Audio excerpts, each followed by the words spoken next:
ចាសួស្តីបន្តជាមួយនឹងคลิปចាស់របស់បងឡាដែរ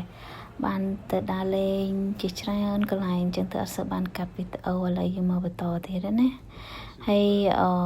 មុនហ្នឹងគឺក្បាលคลิปដែលចេញមកគឺបងឡារៀបចំធ្វើដំណើរឡើងកប៉ាល់ជាលើកទី1ហើយក៏អត់បានត្រៀមទុកដែរព្រោះអីជា surprise trip របស់ខាងគ្រួសារគាត់ចង់ surprise ខ្ញុំឲ្យជិះ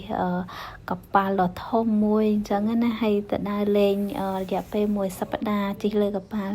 ហើយនេះគឺជាការចាប់ផ្ដើមទៅធ្វើដំណើរទៅអ្នកទាំងអស់គ្នានិយាយរួមក្នុងកប៉ាល់ហ្នឹងមាន18ជាន់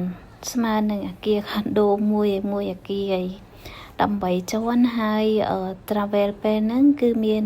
ភ្ញៀវសរុបទាំងអស់3600នាក់ជាងហើយនេះមើលកតាវលីកន្លែងនេះនៅចំណតនៅកំពង់ផែសិង្ហបុរីនៅចិត្តម៉ារីណាបៃចាហើយក្នុងវីដេអូនេះដែរគឺបង្លាធ្វើជាលក្ខណៈថាមួយវគ្គជាច្រើនបន្តគ្នាហើយរហូតដល់ trip ចុងក្រោយមុនដែរបងឡាពោពោះអញ្ចឹងនេះគឺបកឡើងវិញមកអញ្ចឹងហើយនេះគឺ part 1 ណាហើយមើលអ្នកនរគ្នា surprise ខ្លាំងមែនតើនិយាយរួមខ្យល់ឡើងរវឹងឡើងប៉ើងសក់ហ្មងហើយភ្ញៀវច្រើនអានេះខ្ញុំត្រង់ជួលឡើងចង់និយាយថាយើងមកពីមុនគេហងហ្នឹងឡើងបានពាក់កណ្ដាលជួហើយតែអ្នកក្រោយឡើងដាច់កតុយភ្នែកតែអត់សូវបានថតអស់ហើយព្រោះអី 3000 នាក់ជាង 4000 នាក់សិតតែភ្ញៀវភាគច្រើនភ្ញៀវអឺរ៉ុបច្រើនដោយសារកប៉ាល់ហ្នឹងរបស់ក្រុមហ៊ុនរបស់អាមេរិកកប៉ាល់នេះឆ្លងទ្វីបមកជាច្រើនប្រទេសហើយអញ្ចឹងទៅមកដល់អាស៊ីយើងឆ្លងកាត់តាំងពីវៀតណាមខ្មែរថៃសិង្ហបុរីម៉ាឡេអញ្ចឹងណាហើយអញ្ចឹងខ្ញុំក៏ទៅឡើងនៅសិង្ហបុរីដែលសារមាន trip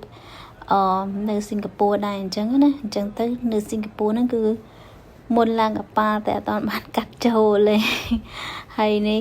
គឺថា surprise យរួមឲ្យ excited ខ្លាំងមែនតើណាម្ដងហើយ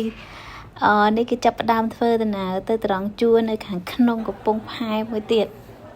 មានភ្ញៀវជាច្រើននៅត្រង់ជួរទាំងអស់គ្នាទៀតមុនហ្នឹងគឺត្រង់ជួរនៅខាងក្រៅម្សាយអញ្ចឹងឥឡូវយើងដល់វគ្គបានដើរចូលក្នុងខ្លះអញ្ចឹងណាហើយទៅទាំងគេទាំងឯងនិយាយរួមគឺសំបីថាកៅអៅក៏អត់បានត្រៀមដែរដោយសារអត់ដឹងថា trip មួយហ្នឹងគឺទៅតំបន់ណាឬក៏ធ្វើដំណើរទៅដោយលក្ខណៈថាយើងត្រូវការឆ្លៀកពាក់សម្រាប់ខ្លួនបែបណាគឺគាត់អត់ប្រាប់ខ្ញុំមកលេងហ្មងហើយនេះទៅនេះហើយមើលអ្នកដើរអ្នកថតពីក្រោយថតពីលើមកឃើញឡើងរួញណាហ្មងហើយពេលហ្នឹងគឺឡើងគីឡូខ្លាំងមែនតើទង្ងន់អូនដូចជាប្រហែលជា 4-5 សប្តាហ៍ប៉ុន្តែអត់ទាន់ដឹងថាខ្លួនឯងទង្ងន់នេះទៅដើរលេងហ្នឹងហើយកំពុងឡើងគីឡូខ្លាំងចាប់ផ្ដើមទង្ងន់អូនភ្លាមទាំងឡើងគីឡូខ្លាំងញ៉ាំអីក៏អូខេញ៉ាំបានច្រើនហើយចូលចិត្តញ៉ាំគ្រប់យ៉ាងហ្មងលក្ខណៈឲ្យមនុស្សគីឡូតិចហើយមកឡើងគីឡូច្រើនវិញណាមិនធម្មតាទេណានេះគីឡូប្រហែលជា50ជាងហើយនេះទៅអ្នកទាំងអស់គ្នានៅមានវគ្គបន្តទៀតណាព្រោះអីកុំឲ្យវែងពេកអញ្ចឹងទៅបងឡាកាត់វគ្គសិនហើយនេះគឺចង់ក្រងទុកមើលអនុស្សាវរីយ៍ខ្លួនឯងព្រោះអូនម៉ែកើតមកអញ្ចឹងទៅទូរស័ព្ទកាន់តែពេញឯងលេងសើបបានដាក់វីដេអូហ្នឹងឯងអញ្ចឹងធ្វើវារក្សាទុកនៅក្នុងកន្លែងណាមួយទុកមើលថ្ងៃក្រោយអូខេជួបគ្នាវគ្គបន្ត